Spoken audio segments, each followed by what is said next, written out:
Esta conferencia comenzará a grabarse.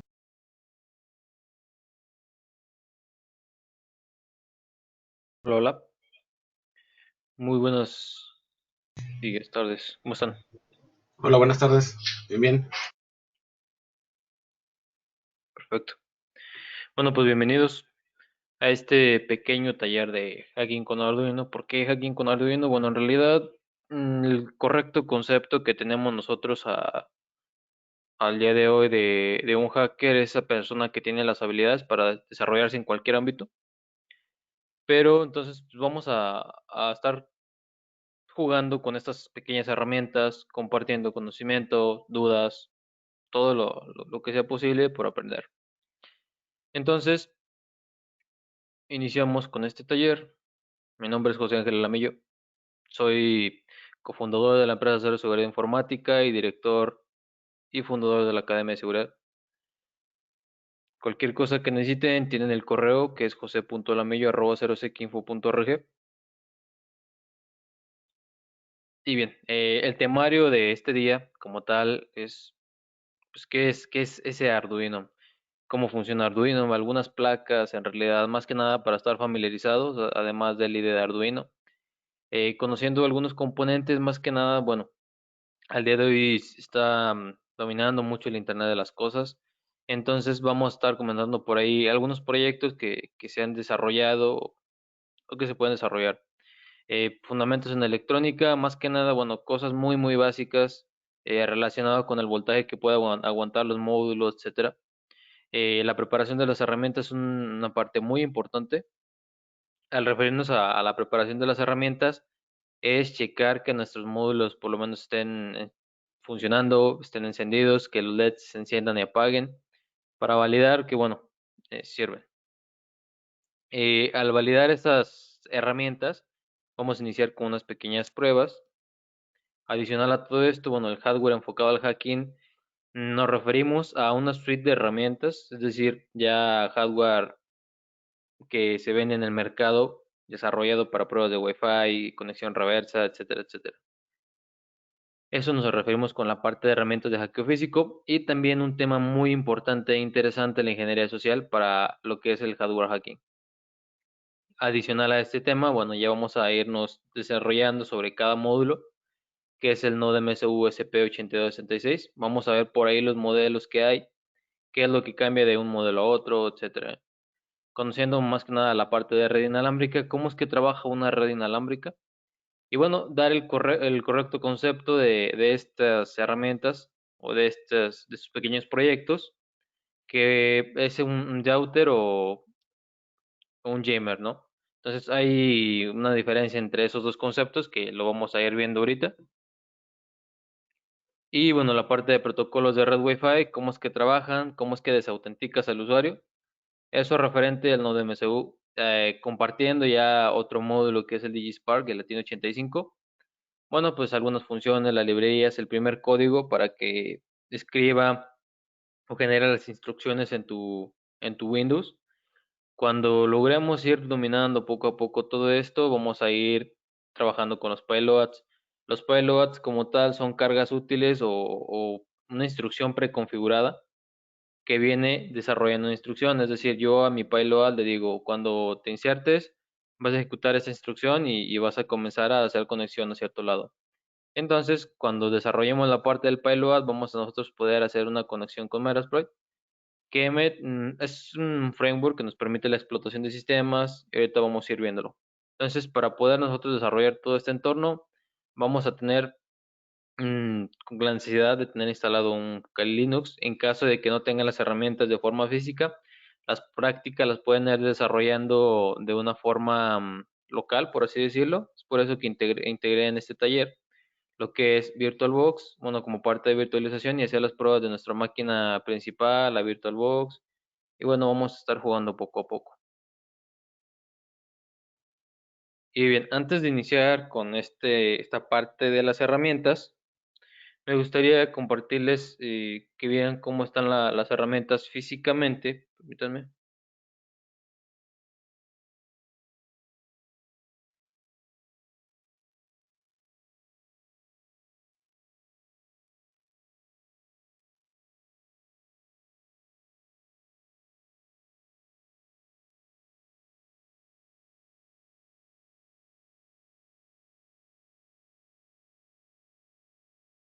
Creo que no se ve la pantalla, a ver, permítanme.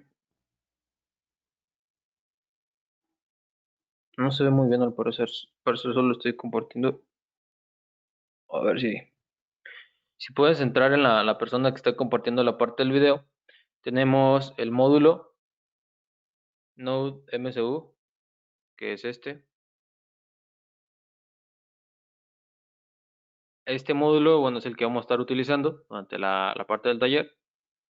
Este módulo como tal, ahorita vamos a ver por qué es ese SP y en realidad de toda esta placa, cuál es ese Node MCU. Y bueno, la pequeña placa de DigiSpark, que es en realidad muy pequeña, es como una moneda de 50 centavos, un peso, aquí en México. No se ve, Ángel. No se ve nada. No.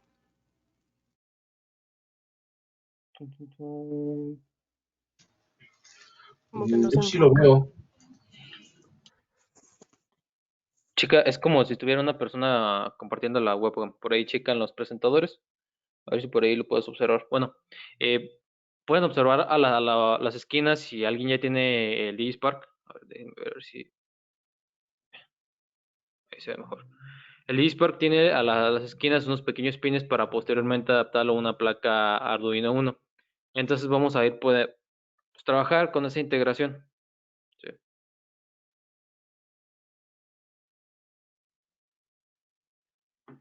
Entonces, continuamos. Lo que es la parte de qué es Arduino, en realidad lo hemos escuchado, se utiliza mucho hoy en día lo que es la parte de mecatrónica, enfocado, bueno, más que nada a la parte de automatización de procesos, desarrollo de placas, etcétera, etcétera. En este caso, Arduino como tal es una plataforma, adicional es una compañía y también es una comunidad, porque la integración de estos tres conceptos en realidad hace una finalidad en la cual a los requerimientos que pide uno como usuario, en realidad, bueno, son deseables y además de todo esto, al ser un hardware libre y software libre, es decir, al tú tomar o desarrollar tu propia placa de Arduino, bueno, es una gran ventaja. Es aquí cuando vienen las placas de Arduino Uno, por ejemplo, se desarrollaron las placas originales, que por ejemplo, bueno, una placa original, por ejemplo, te costaba 2,000 pesos. Ya después en el mercado se hicieron los Arduinos Uno chinos y pues esos ya te costaban como 500 pesos o 300 pesos o 200. Entonces es a la parte cuando vamos que es hardware libre, pero pues lamentablemente cuando tú eres el verdadero autor de este, pues pierdes cierto, el nombre lo mantienes, siempre y cuando se respeten los créditos, pero la parte de ventas y todo eso se va perdiendo. Pero es la parte interesante que se preocupan por la comunidad. Entonces, este Arduino, ¿por qué utilizarlo? Bueno, en cuanto a la experiencia de usuario es muy simple. Si tú adquieres un Arduino Uno, puedes ir desarrollando proyectos, ir jugando con los LEDs, ir quemando LEDs, ir divirtiéndote en todo este mundo, ¿no? Adicional a todo esto, cuando te introduces a la parte de automatización, por ejemplo, con sensores, con servomotores, con resistencias, cuando te metes a todo este mundo que viene en la parte de Arduino, es como un proceso interesante, más que nada es multiplataforma, lo soporta lo que es Linux, ya viene inclusive en muchos de las tiendas de software de Linux de open source, ya viene automáticamente que tú puedas instalar lo que es tu IDE de Arduino. Entonces es por eso que nos referimos a la parte de multiplataforma, lo que es macOS, bueno, también tiene esa compatibilidad y más que nada es muy barato. Ahorita vamos a checar los precios de la parte de Arduino. Y bueno, muy simple, ¿no? Es open source. Además de que la experiencia como usuario es muy, muy simple también. Y bien, tenemos aquí una placa de Arduino Uno. En realidad, toda esta placa no es muy complejo entender cada parte o cada componente del mismo. Como tal, tenemos a mano izquierda lo que es el puerto USB. Voy a activar a ver si me permite por acá dibujar o algo.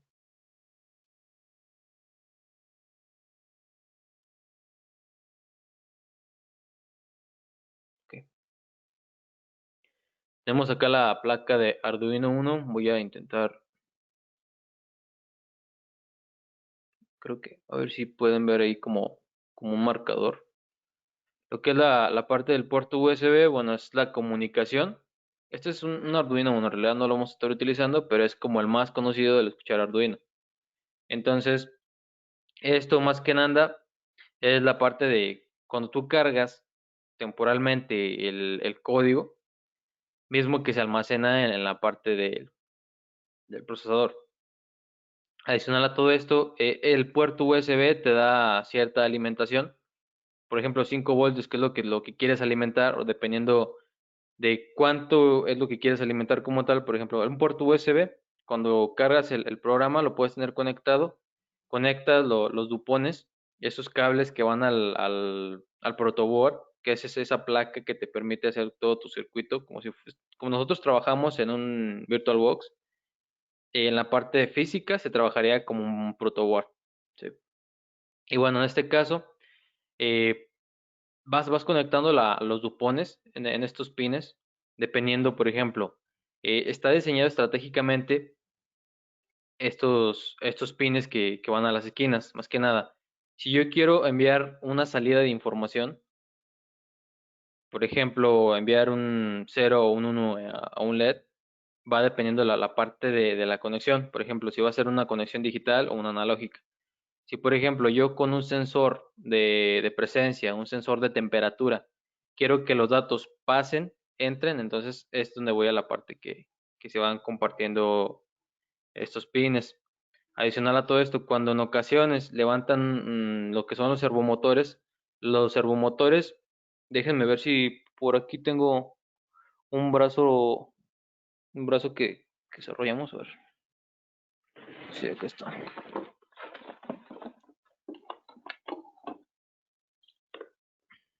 Les voy a compartir ahorita nuevamente la pantalla. Más que nada para que vayan conociendo un poquito de esto de Arduino y cómo es que va funcionando. De momento, ¿hay alguna duda? Bueno, no hemos abarcado gran tema hasta el momento, pero pues muy importante, ¿no? Ir conociendo cómo es que trabaja este Arduino, qué tanto se puede hacer.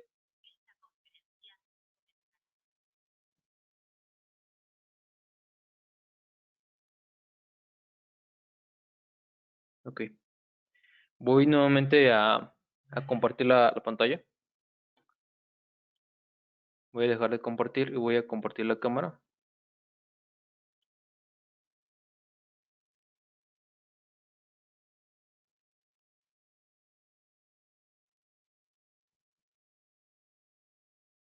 Ok.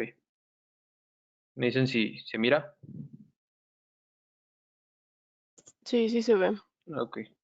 Bueno, muy simple. Estos son estos pequeños motorcitos, estos servomotores, son azules, son los más baratos que hay hasta ahorita. Toda esta conexión de circuito va al protoboard. Estos son los dupones, hay hembra y macho. No sé si se alcance a ver muy bien. Entonces, estos ya van conectados al protoboard. Mismo que todo el código se comunica mediante el protoboard y lo hacen las resistencias que evitan que se vayan a quemar toda esta parte de los circuitos. En realidad no soy el gran experto en esto, pero bueno, en base a la pequeña práctica que hemos realizado, pues nos va ayudando, ¿no? Como tal, la función de este brazo es moverse constantemente mediante ¿cómo se llaman? Son unas pequeñas válvulas que van conectadas al mismo, entonces ya haces que se va moviendo, que se vaya moviendo el brazo, ¿no? Eso más que nada es a la parte de algunos proyectos locales, además que otros proyectos puede desarrollar. En este caso, si quieres llevar una, como decirlo, una casa automatizada, ya con esta casa automatizada, la diseñas como tú quieres, ya le metes sensores. Cuando el sensor de presencia detecte algo cerca, bueno, que se abra la puerta con el uso del servomotor. Entonces, esto ya enfocándolo como Internet de las cosas, vas jugando con el mismo, ¿no? Entonces, toda esta conexión va dependiendo del uso de Arduino Uno. Es como es que tú lo quieres usar o enfocar, ¿no? Por ejemplo, como mencionaba anteriormente, esos pequeños servomotores que son muy, muy pequeños, hay otros que te levantan, creo, hasta 5 kilogramos, etcétera. Entonces va dependiendo de cuánto es lo que quieras que levante, entonces va a consumir más energía. Es por eso que la conectividad de alimentación muchas ocasiones cuando necesitas más voltaje es cuando lo utilizas, ¿no? Adicional a todo esto, la toma de corriente, dependiendo cómo vayas a desarrollar tu proceso de conexión, etcétera, etcétera. Ahora, relacionado al hardware de Arduino, como mencionaba anteriormente, el microcontrolador ATMEL o ATMEL cuentan con la parte de interfaz de entrada y salida, que estos pines digitales y analógicos son los que mencionaba. Si, por ejemplo, yo quiero enviar información a un LED que se encienda y se apague, estoy mandando una instrucción de salida. Si yo estoy utilizando un sensor de presencia, quiere decir cuando el sensor detecta la mano, por ejemplo, a 1 centímetro, a 2 centímetros o 5 centímetros, va a enviar una señal para después que, por ejemplo, haga que se abra una puerta o cualquiera, ¿no? Estos sensores de presencia tienen un pequeño destornillador que tú vas regulando pues sí, la sensibilidad del mismo. Adicional, por ejemplo, a estos servomotores que yo les mencioné ahorita se los mostré. Ahora sí que es una experiencia algo rara porque los dupones o esos pequeños pines que se introducen en tu Arduino, como no quedan bien en el Arduino, son algo inestables. Entonces, el brazo robótico empieza a temblar como gelatina, pero hace la instrucción que tú quieres. Entonces, es aquí cuando viene como que empiezas a toparte con esos problemas, pero es entretenido cómo vas jugando con todo esto. Adicional a todo esto, sensores ahí de sonido, de movimiento, de temperatura, de humedad. Esos son en cuanto a entradas. ¿Sí? Es cuando entra la señal y cuando tú quieres que mande una señal, bueno, le dices a un motor que se mueva cada cierto, cuántos grados quieres que se mueva. Entonces, eso mismo desde la programación del IDE de Arduino. Y bueno, algunos componentes, como mencionaba anteriormente, está el sensor de temperatura, está el sensor de presencia, etcétera, etcétera, etcétera. Montón. Entonces, lo que ustedes adquirieron ahorita, lo que vieron ahorita, bueno, es la placa de Arduino 1. También hay placas de Arduino Nano, ATmega, Arduino Leonardo, muchas placas. Por ejemplo, lo que es el Arduino Nano, dicho Arduino, se utiliza mucho, creo que el Nano y el Leonardo. Se utiliza mucho para desarrollar lo que son una función, como si fuera lo que es la DigiSpark. Ahorita vamos a ver qué es todo eso. Entonces, incluso desde un Arduino uno tú puedes darle esa función, que sea un DigiSpark, siempre y cuando como mezcles las instrucciones. Bien, esto nada más es una pequeña introducción. Lo que es el IDE de Arduino, ahorita lo vamos a descargar. Si ya pueden irlo descargando, pues búsquenlo así, IDE Arduino, y van a poder que lo van a descargar. Solo no vayan a pagar porque es una donación. Es un entorno de desarrollo integrado, por eso viene la parte de IDE mismo, que está desarrollado la parte en Java, C y C++, que su lenguaje de desarrollo como tal es C++. Y ahora, vamos a conocer un poquito cada uno de los componentes, que lo que es el Node MSU y el Latino 85. En este caso, el Node MSU, si ustedes pueden observar en su placa, ahí que la tienen a la mano, está la parte dorada que dice ESP. Ok, ESP es simplemente ese Node o ese MSU. Es un microcontrolador que toda la placa, además que son LEDs, está el botón de reset, el botón de flash, para la carga del voltaje, etcétera, etcétera. El simple que recibe el nombre es ese MCU, ese Node MCU. Adicional a todo esto, bueno, se compone de todo el kit o la placa de desarrollo. Y es así como viene la parte de este Node MCU. Adicional a todo esto, ¿cómo fue evolucionando? ¿Cuáles son algunas de las características de este Node MCU? Es un módulo Wi-Fi de 2.4 GHz. Son las características, ahí te dice que es a 2.4. Tiene una entrada analógica y tiene 17 pines para que tú posteriormente, bueno, vayas trabajando con el mismo. La gama de módulos, bueno, fue evolucionando. Creo que al parecer en su mayoría tienen posiblemente el ESP12, que en su placa ustedes lo pueden observar, dice ESP-medio o dice ESP12 y les dice el modelo del ESP. El ESP12 es creo el más actualizado y al día de hoy ya vienen muchos módulos de MSU que no solo te integra la parte del Wi-Fi, sino que también te integra la parte del Bluetooth. Entonces es interesante cómo es que se va desarrollando y llevando la parte de los componentes, ¿no? Aquí es ya en la parte de física de su nodo MCU, aquí les dice el modelo, este es el nodo MCU, acá están los pines, está el botón de reset, está para la parte de flashear.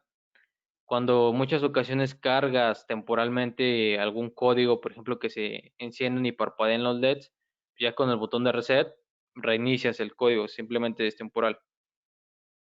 Y bueno, esto nos va a permitir mucho la parte de programación. En las versiones del Node MCU, dependiendo, por ejemplo, de cómo es que se vaya llevando a cabo, está la versión 1, la versión 2 y la versión 3. Creo que el día de hoy ya está mucho o está sobrellevándose la parte de la versión 3, que es al parecer la que ya tiene integrada el Bluetooth. La versión 2 posiblemente es el que ya los tienen muchos. Si no me equivoco, en la parte de atrás del Node MCU, si le quitan la pequeña barra de FOMI o de Unicell que tiene abajo, les va a decir la versión del Node MCU. En este caso, el Node MSU que tengo acá es una versión 3. Se fijan abajo de la placa y les va a decir.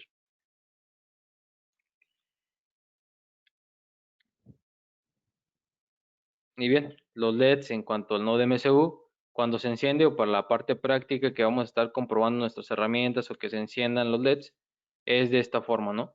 Vamos a reconocer o indicar primero los módulos o la parte de librerías para que efectivamente trabajen de forma correcta.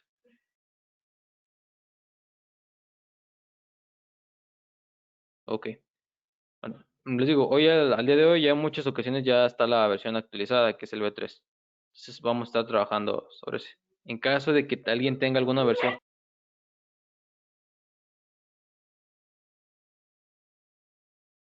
permítanme un poquito.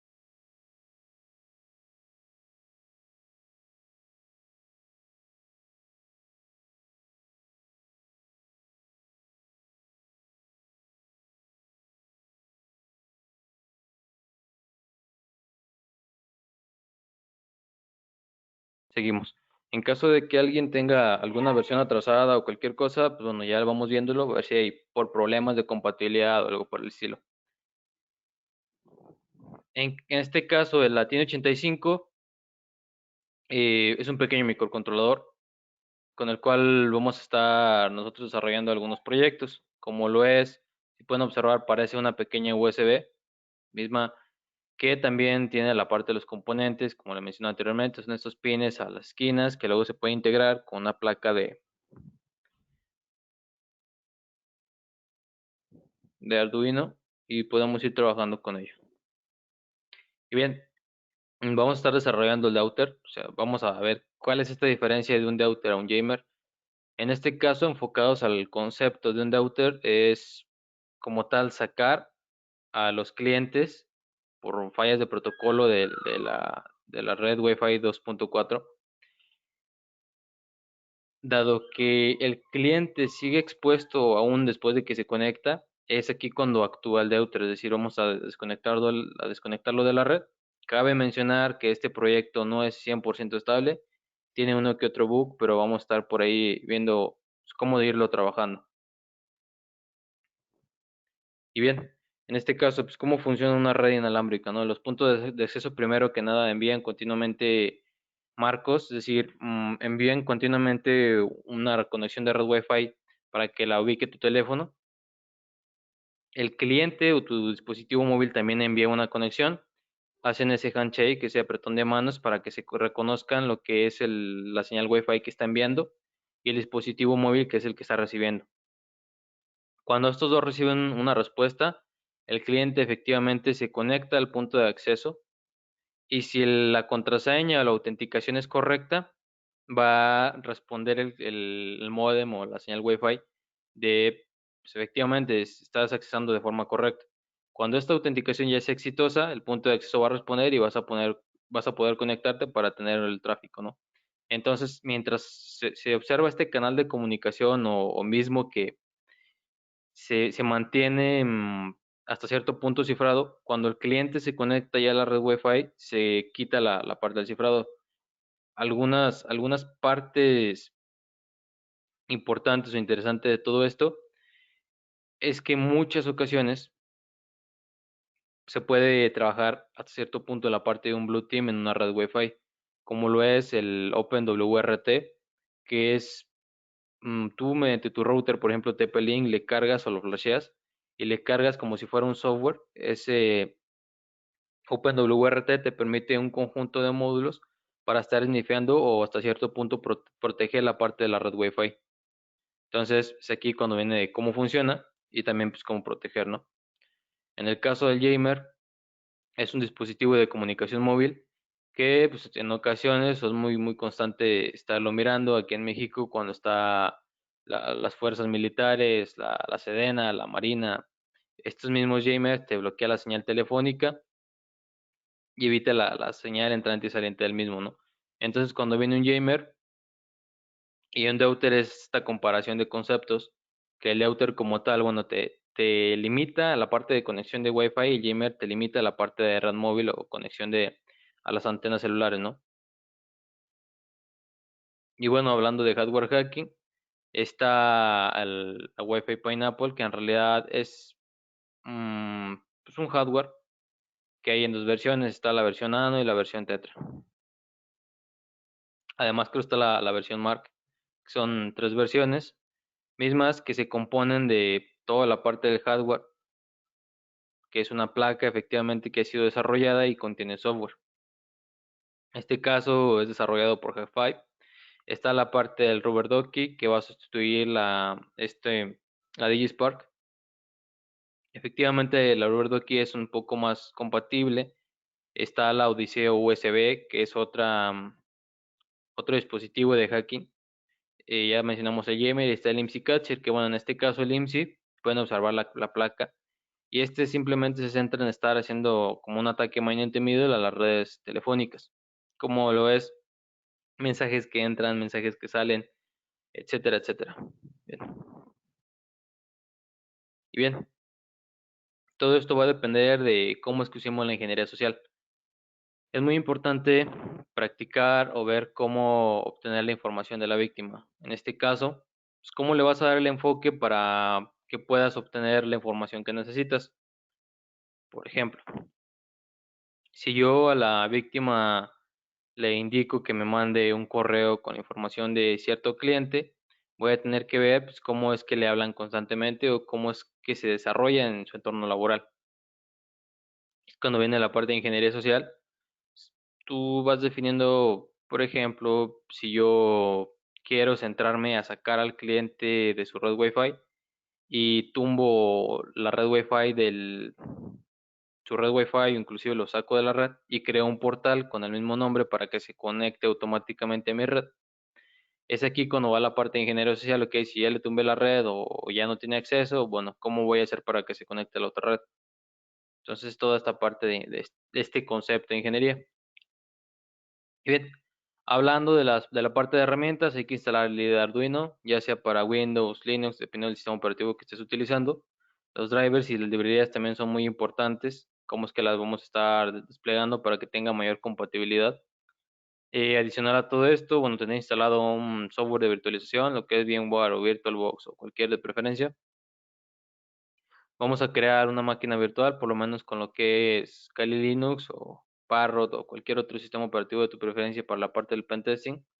Vamos a instalar el software de compatibilidad y vamos a hacer que se enciendan y apaguen los LUTs. Esto más que nada para ver cómo darle ese entorno o cómo validar que funcionan los LEDs. Muchas ocasiones se tienen problemas con los puertos USBs en la parte de la detección. Entonces hay que instalar también en el IDE de Arduino pues, cierto software que nos permita la compatibilidad. Entonces, si vamos a IDE Arduino,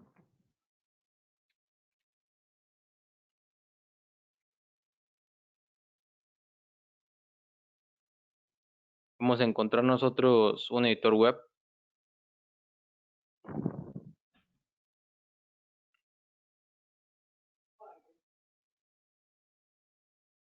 Mismo que bueno, para que se guarde tu código, tienes que loguear o bueno, está la posibilidad es lo más recomendable, hacer la descarga, despliegas a la parte de abajo Y bueno, dependiendo del sistema operativo, cuando veíamos que es multiplataforma, nosotros podemos descargar pues, la compatibilidad para Windows, Linux, incluso a la tienda de Windows Store.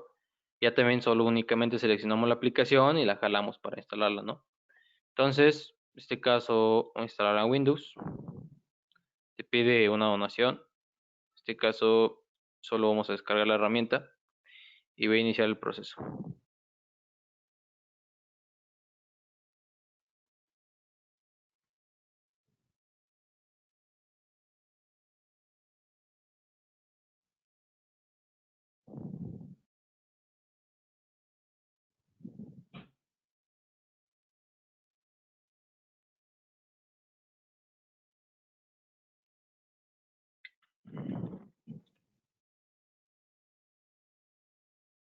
En la parte de Microsoft Store, bueno, únicamente al tú buscar Arduino o idea Arduino, automáticamente te lo detecta, obtiene la aplicación, te va a pedir que descargues o inicies sesión de tu cuenta de Microsoft y listo, va a iniciar el proceso.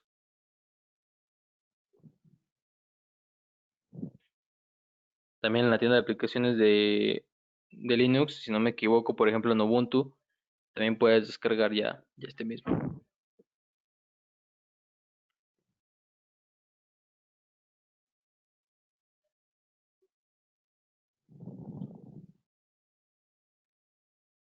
Mientras termina, vamos a ver las partes de precios, por ejemplo, lo que es el Arduino Uno.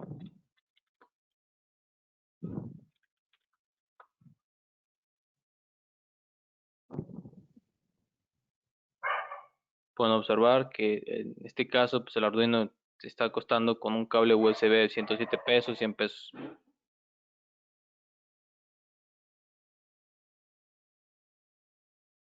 Está en la parte de promoción. Cuando se centran en un Arduino Uno, lo que es original, creo que sube algo el precio. Ya, por ejemplo, están 600 pesos, 700 a comparación del precio anterior. Relacionado a las herramientas que la DigiSpark. En este caso, tenemos el 185, que cuesta 66 pesos más la parte de envío. Dependiendo de dónde estás viendo este pequeño taller, bueno, ya. Este es en el caso de México. Y lo que es el SP8266, como mencionaba anteriormente, ya viene integrado con lo que es Wi-Fi y Bluetooth, que es la versión actual, y incluso creo que te dan un libro gratis de instrucciones, ¿no? Entonces es barato el precio con el cual se va integrando todo esto. En este caso ya terminó el proceso de descarga. Es una instalación fácil y sencilla. Simplemente acepta los términos. Indica, es muy importante que el USB driver esté activado para que tenga su compatibilidad con tus puertos USB y cuando detectes, por ejemplo, cuando insertes tu DigiSpark o tu nodo MSU tenga esa compatibilidad. En el caso de que asocie los punto .ino, son las puras extensiones de la parte de Arduino. Tú defines la ruta, en este caso, bueno, yo lo voy a instalar en otra ruta.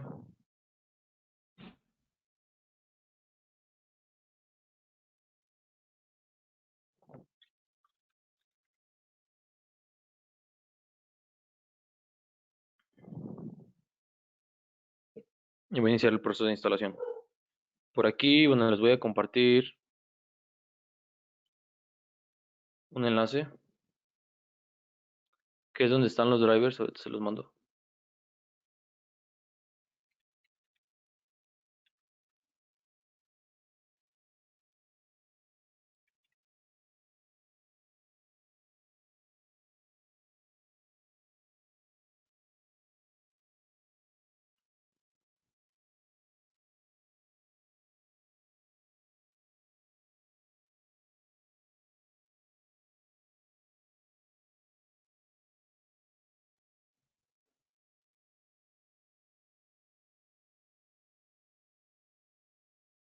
Ok, ahora sí les voy a pasar por el chat lo que es el drive, donde están las herramientas. Me avisan si pueden accesar o si no para cambiar el vínculo.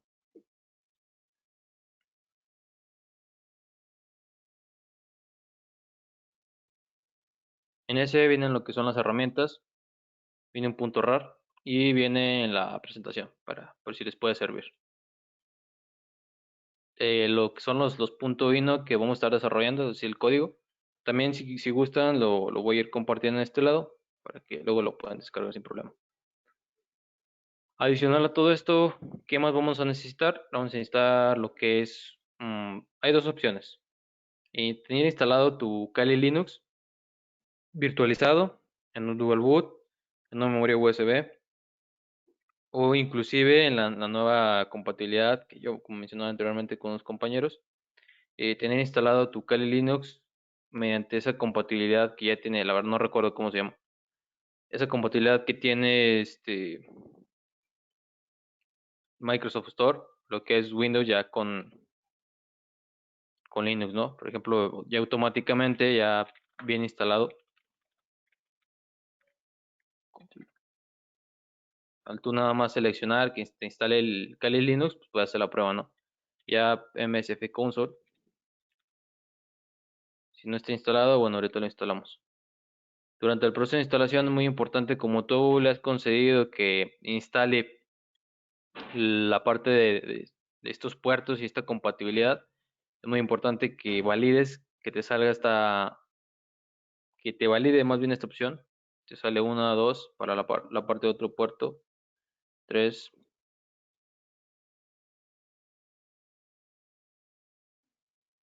Y listo. Ahora sí terminó el proceso de instalación.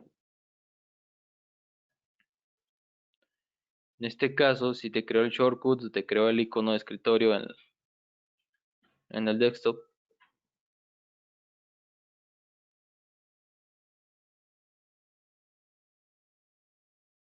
Automáticamente te abre la interfaz. En esta parte, la parte del void, la parte del setup, la parte donde vas a poder mostrar o nombrar las librerías, relacionado a la parte de interfaz gráfica.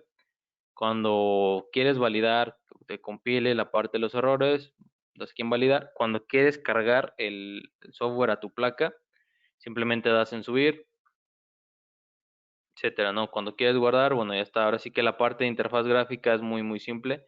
Si te vas a la parte de ejemplos, inclusive, si te quieres ir a enfocar en un sensor, vamos a ver si está por acá un LED.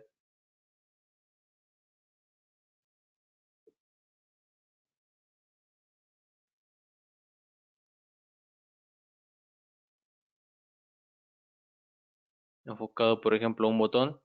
Bueno, cuando el mismo detecta una salida, pues qué es lo que va a pasar ya con un if, la parte de programación es muy simple, vamos a estar desarrollando poco a poco este proceso. Y adicional a todo esto, cuando nosotros vamos a preferencias, gestor de URLs para la parte de tarjetas.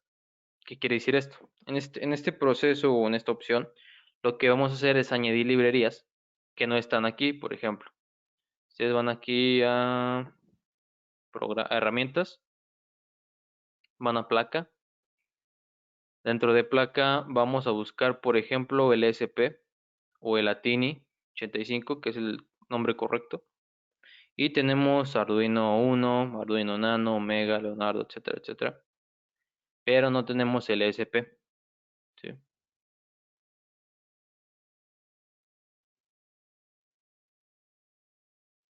Entonces hay que cargar el mismo. Ahorita les voy a decir cómo vamos a cargar esas librerías para que pues, tenga esa compatibilidad.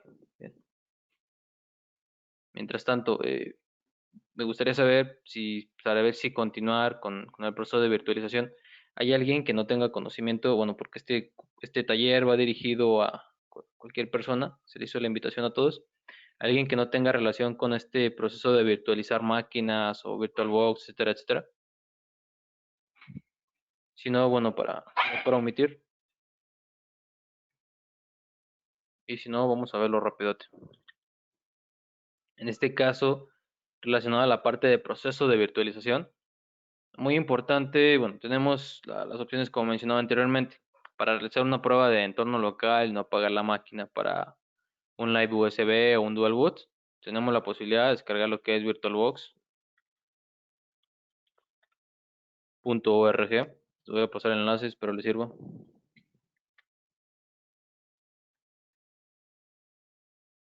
Mismo que, bueno, este es un software que nos va a permitir virtualizar sistemas operativos, dependiendo de la finalidad que tú le quieras dar. Muy simple el proceso de instalación, simplemente le das a descargar la versión actual, que es la 6.1. Seleccionas cuál es la plataforma principal que va a estar virtualizando el sistema. Por ejemplo, en este caso, pues es un Windows. Si tú estás virtualizando de un Linux, selecciona Linux, etcétera, etcétera. Entonces, si por ejemplo es un Windows, simplemente seleccionas y va a iniciar el proceso de descarga. Bien. Cuando inicie este proceso de descarga, yo ya lo voy a cancelar. Dejas que termine. En este caso, cuando inicie este proceso de descarga, va a ser muy importante que los paquetes o la parte del extension pack tenga compatibilidad con tu virtualización. Descargas todas las plataformas soportadas y te va a descargar un archivo del extension pack que te va a permitir hasta cierto punto que tenga la compatibilidad, ¿no? Entonces, está la opción de VirtualBox, está la opción de VMware. ¿Cuál es la diferencia de VMware y VirtualBox? Bueno, VMware es de paga. Descargarías lo que es el Workstation.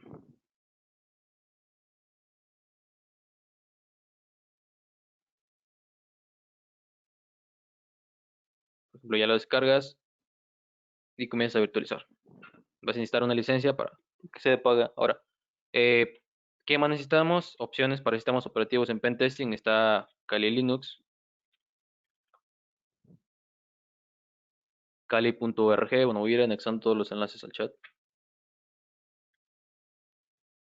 Y bien, con Kali.org es muy simple el proceso de instalación y descarga también. Lo que es en Downloads, simplemente te centras en cómo es que quieres hacer tu instalación o tu descarga. Por ejemplo, yo quiero descargar el instalador en un live que pesa menos, pero se va a tardar de todos modos porque va a tomar algunos recursos de internet. Si yo quiero que se descargue el instalador por completo y no me tome tantos recursos de internet, bueno, pues selecciono el installer. Pero si yo, por ejemplo, quiero descargar toda la máquina y que en un 2x3 me ejecute el mismo, yo tengo la posibilidad de descargar para lo que es VMware, específicamente la distribución, bueno, de cuántos bits es tu computadora, 64 para VirtualBox, ¿no? O también VMware. Entonces seleccionas y iniciar el proceso de descarga. Es muy, muy simple. ¿Alguna otra opción para Kali Linux? Sí, tenemos lo que es Parrot OS Security.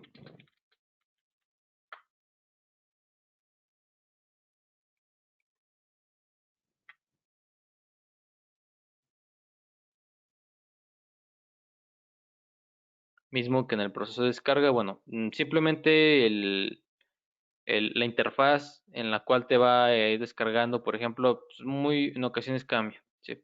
También, pues, ¿qué es lo que cambia? La parte de librerías, sobre qué está basado, etcétera, etcétera. El proceso de descarga, muy simple, en este caso hay varias versiones. Lo que es el security te va a contener todas los sistemas o las herramientas que van a ser utilizadas para este proceso. Por ejemplo, si ya quiero que tenga descargado por ejemplo, Metasploit o alguna suite de pentesting, pues yo nada más hago el proceso de descarga. En cuanto al Mate, el KDE es la interfaz gráfica a la cual yo quiero, ¿no? Por ejemplo, si yo me centro en una interfaz Mate,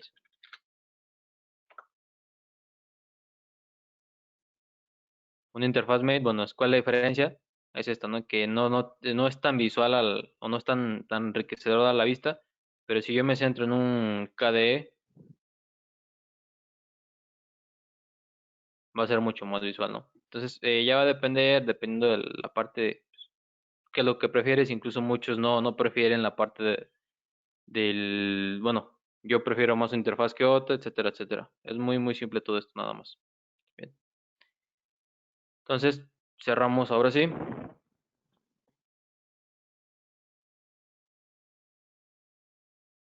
Voy a pasarles las librerías, que son las que hay que agregar. En este caso, por ejemplo, lo que es Arduino, enfocado a la parte del SP.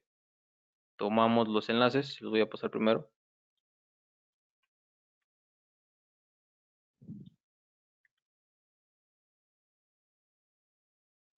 Voy a quitar en este caso este.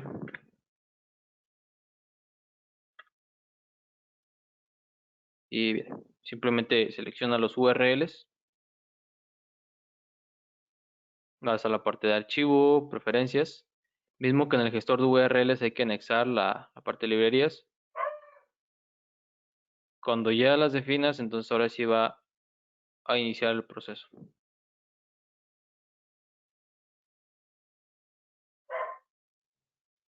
Ok, en la parte de herramientas, placa. Ahora sí vamos a gestor de placas.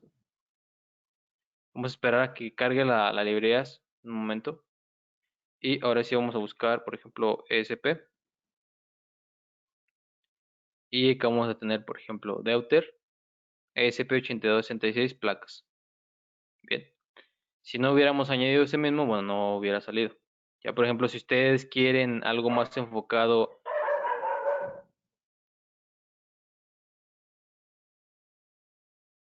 para la parte práctica, que es donde vamos a encender y apagar el LED, lo que es el SP8266, la versión Community, instalamos. En este caso, dependiendo de la versión, recomendable la última versión. Simplemente das instalar y va a comenzar el proceso de instalación.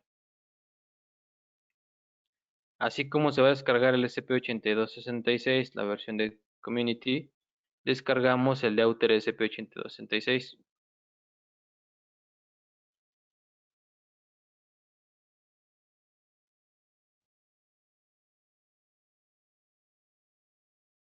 Toma un pequeño tiempo este proceso.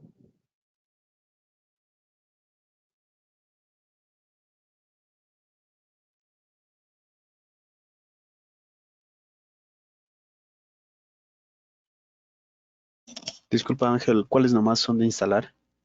Mm, ambos que, bueno, ahorita las librerías que les pasé, hay que instalar esas dos librerías. Pero en cuanto al SP, seleccionas el SP8266 Community y el Deuter SP8266. Ah, el Wi-Fi Dub no. No, ese no. Incluso ese es otro proyecto interesante. Pero no, ese no. También ahorita vamos a añadir la librería de la Digispark, mejor conocido como Digistomp. Ahorita lo anexamos. Y también vamos a estar preparando la compatibilidad con esos enlaces que les pasé. Se fijan, bueno, viene la parte de Gspark y vienen algunos drivers. Mismos que en muchas ocasiones se tienen algunos problemas, lamentablemente por eso. Pero también en el ESP8266 tenemos lo que es para flashear la placa.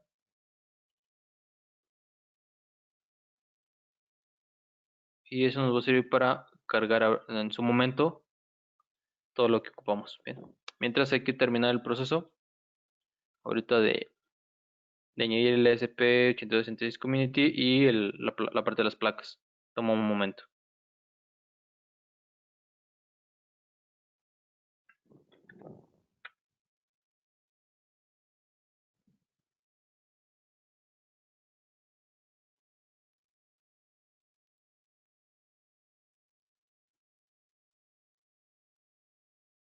Ahorita les repito el proceso para que para que descarguen esta compatibilidad. Ahorita les digo, permítame.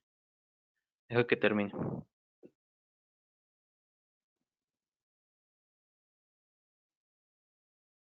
Ok, aquí podemos observar que dice instalación completa y dice instalado, ¿no? Entonces, repito el proceso, van a archivo, van a preferencias. Dentro de preferencias dice gestor de URLs para adicionar tarjetas. Viene una pequeña ventana para adicionar más URLs. O sea, si quieres anexar más de una, pues añades más, ¿no? En este caso voy a aprovechar para descargar el otro.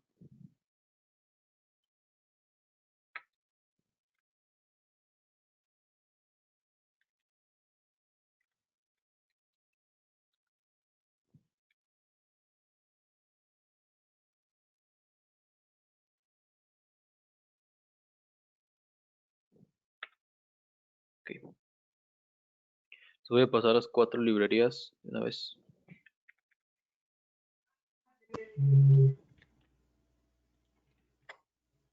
está.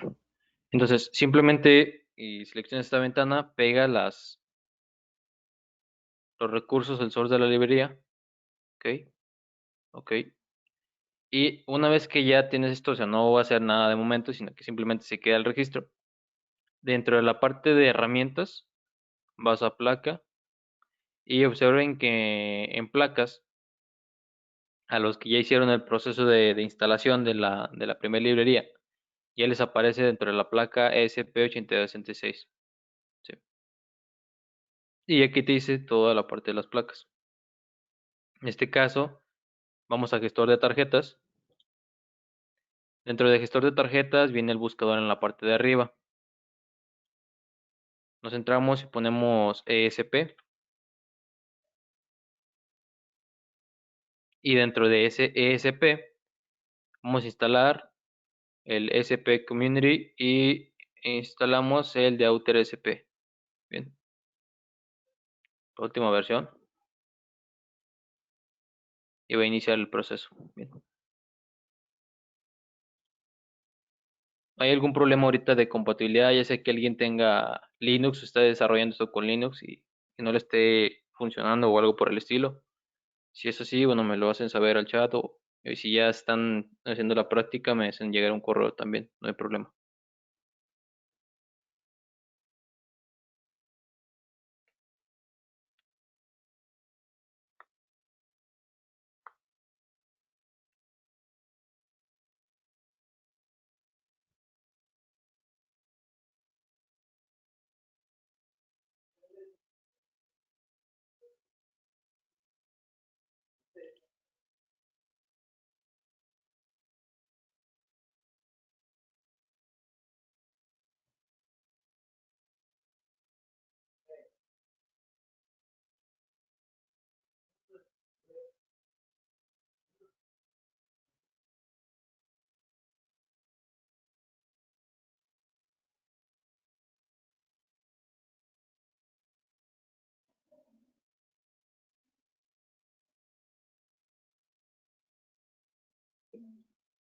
Dentro de la carpeta de que van a hacer la descarga, van a encontrar dentro de la carpeta NodeMSU, NodeMSU Flasher, NodeMSU Master y dependiendo de la distribución. En este caso, si es en una versión de 64 de 32 o inclusive están desarrollando dentro de otro sistema operativo. Al ejecutar la parte de interfaz, bueno, se van a, en su momento, ya aquí va a venir, ¿qué tipo de cable van a necesitar? Bueno, para lo que es la Digispark no van a necesitar ningún tipo de cable. Pueden observar que ya viene con la parte para el puerto. Simplemente insertan el USB. Y para el SP8266 viene una pequeña entrada. Misma que el cable que van a estar utilizando, pues que sea de datos, ¿no? Que no simplemente sea de carga.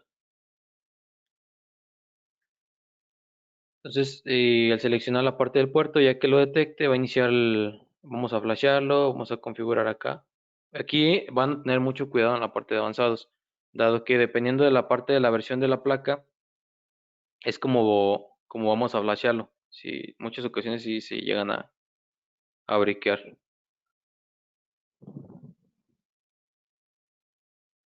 A mí no me parece lo del Deuter ESP8266. ¿Cómo lo podría buscar? ¿Ya añadiste las librerías?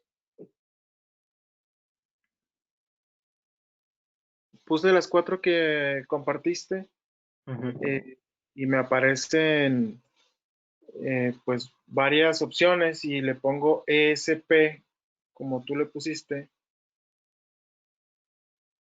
pero no. ¿Será que es que como yo estoy usando la versión para Mac, a mí me aparece la ventana en lugar de gestor de tarjetas, me dice aquí gestor de librerías, pero supongo que es lo mismo porque estoy viendo, Sí. así como el menú que tú tienes aquí de opciones, así yo lo veo igual, pero al poner el filtro de ESP no me aparece el de Outer.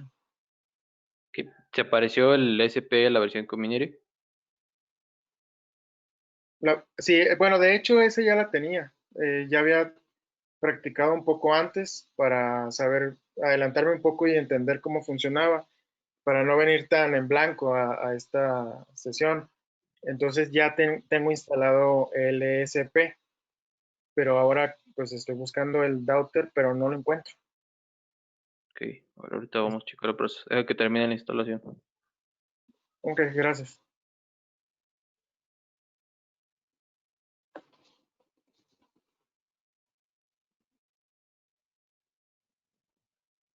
En este caso, también de nuevo les voy compartiendo el proyecto para que se vayan guardando todos los enlaces.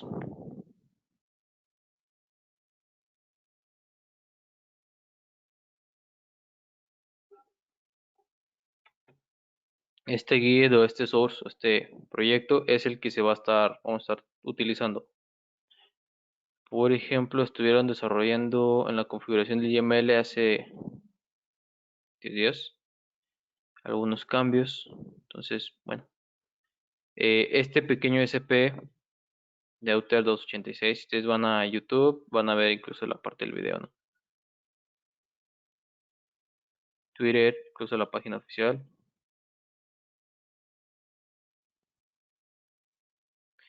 Mismo que vamos a estar utilizando toda esta parte de recursos. O sea, da muchos ejemplos de todo es open source, ¿no? Entonces, si ustedes acaban a la parte de los proyectos, ya se van a topar que no nada más está un Dauter, sino que te permite, bueno, adicional a todo esto, tienen otros proyectos que son interesantes.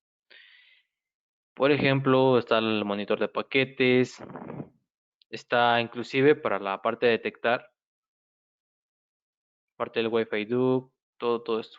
Sí. Entonces ya teniendo las placas, incluso hay un Arduino Pickup. Vamos a estar incluso yo creo trabajando en esos proyectos a ver qué tal nos va y probándolos. Les voy a compartir el enlace. Ok. Bueno, entonces en este proyecto ahora sí que el uso de una wiki es muy importante. Mismo que nos dice el proceso de instalación. Dependiendo, bueno, cuál va a ser el uso que le vas a dar, le puedes usar desde tu dispositivo móvil, etcétera, etcétera. Entonces, por ejemplo, el primer proceso va a ser lo que es el flasheo. Hay algunas opciones de configuración, en este caso el flasher va a depender de la versión en la cual tengas tu USP. Okay. Vamos a ir llevando poco a poco este proceso. Mientras tanto, quédense con ese source, la wiki, en caso de que se quieran ir adelantando o viendo.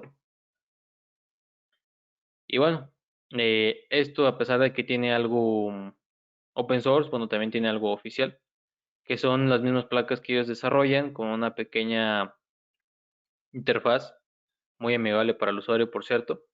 Y que bueno, pues es como, inclusive te ofrecen como un pequeño reloj que puedes ir sacando a los clientes de la red Wi-Fi, detectando ataques, lanzando ataques, etcétera, etcétera. Por ejemplo, no he visto este proyecto del Arduino Pickup, es open source. Y al parecer también trabaja con el ESP8266. Ok, bien. Entonces, en este caso ya hice el proceso de instalación. Vamos a ver si ya detectó el Atini.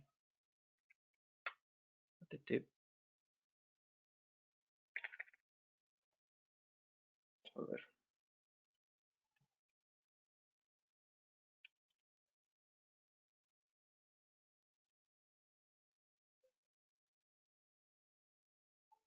Aquí está.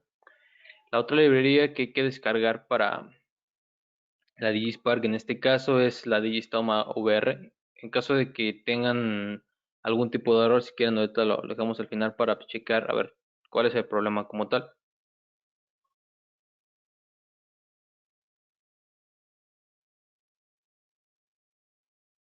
Y adicional a todo esto, dentro de esos paquetes o dentro de esas librerías que yo les pasé, van a tener ustedes lo que es permítanme.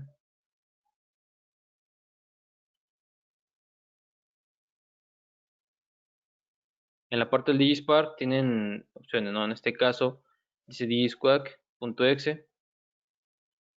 Lo que nos va a permitir es la compatibilidad hasta cierto punto. Por ejemplo, dice, lo que nos va a permitir es hacer una conversión, por ejemplo, darle cierto tipo de instrucciones, lo que es en el, ¿cómo mencionarlo?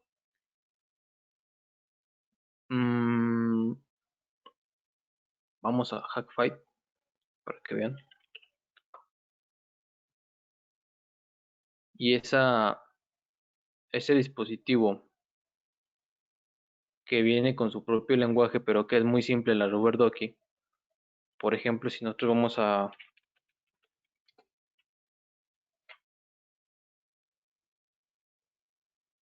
ver el código, cómo es la sintaxis de un RubberDocky. Por ejemplo, aquí él simplemente con decir un delay lo va sintetizando. Por ejemplo, decirle que primero que nada ejecute Windows más R, espere 5 segundos, escriba notepad.exe, enter, espere cierto tiempo y ejecute un hola mundo, ¿no? Entonces, esto es algo muy simple a estar desarrollándolo aquí. Entonces, mediante el uso de DigiQuack, lo que nos va a permitir es en un TXT, nosotros desarrollamos o tomamos, por ejemplo, el ejemplo que mencionaba anteriormente, lo guardamos en un TXT, mismo que al seleccionarlo, nos va a hacer la conversión para ejecutarlo en este. Entonces vamos a hacer como esa conversión con ese software. Adicional a todo esto tenemos los drivers, que también nos van a ayudar, por ejemplo, para esta compatibilidad que se ejecute.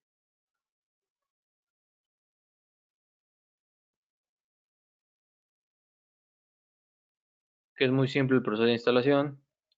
En el caso del SP8266 no necesita nada más que la librería para la parte de Arduino. Ven que ya nos detecta acá el software, nos pide la parte del proceso de instalación. Y ya nos creó acá en la parte de abajo lo que es libusb, Win32 DigiSpark, etcétera, ¿no? Entonces simplemente necesitamos en eso, en la carpeta node.msusp8266. En realidad viene otra parte del driver. Es un driver universal.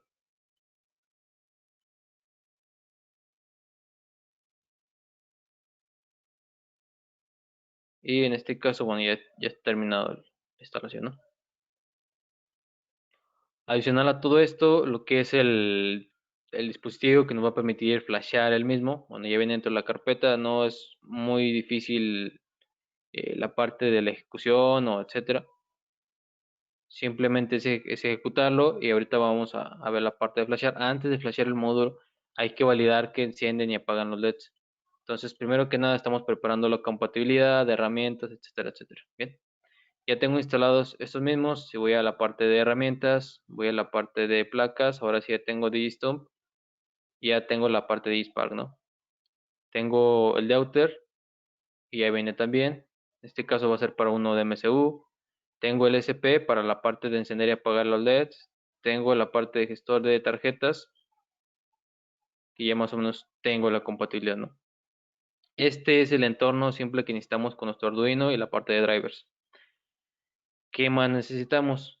Como vamos a generar una shell remota, quiere decir, vamos a insertar el código en nuestra DigiSpark. Cuando la insertemos en una computadora, automáticamente va a generar la instrucción y va a generar una shell.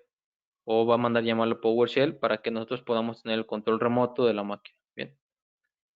Es muy importante entonces en este caso tener por lo menos instalado el software como un Kali Linux virtualizado, como mencionamos anteriormente.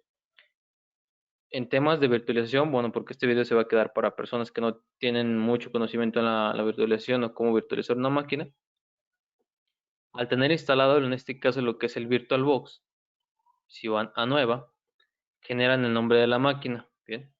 Por ejemplo, el nombre de esta máquina sería Kali Linux 2020, que es la versión actual.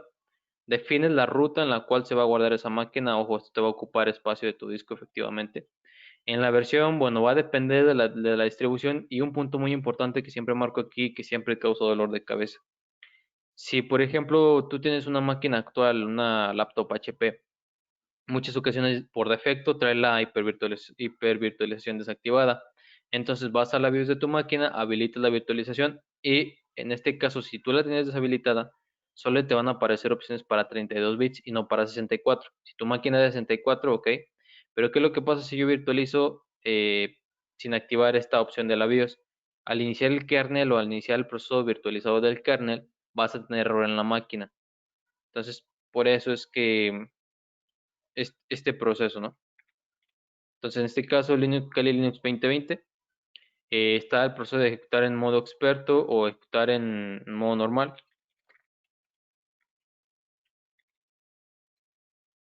En el caso de Kali Linux, como es base Ubuntu.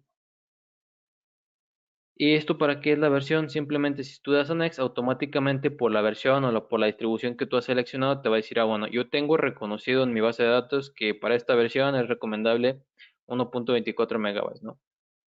Entonces seleccionamos, y una parte importante o interesante aquí: si tú descargaste la imagen simplemente para extraer o traer tu disco virtualizado, estás la posibilidad de crear un disco duro virtual o tomar un disco que ya está generado automáticamente.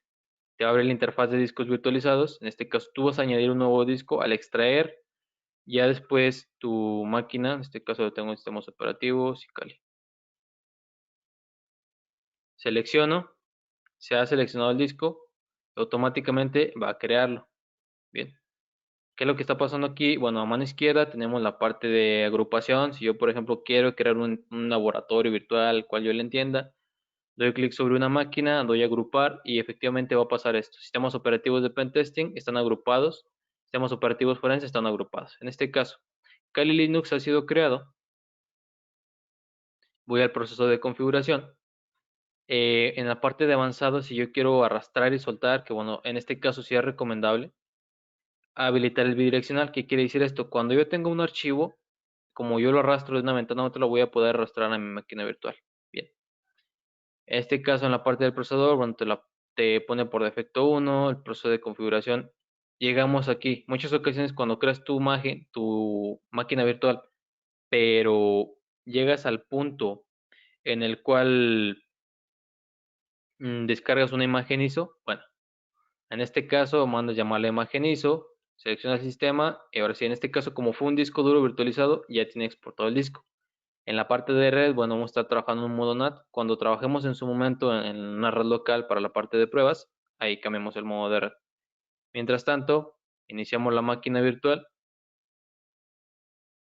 Y si no, en este caso, pues bueno, puedes trabajar con otro proceso. Si tienes una Raspberry por ahí, dependiendo cómo es que tengas el entorno de trabajo. Bien. Mientras tanto, hemos preparado todo en cuanto a la parte de suite y herramientas. Si hay alguna duda, tiene mi correo y nos vemos hasta la siguiente parte del taller.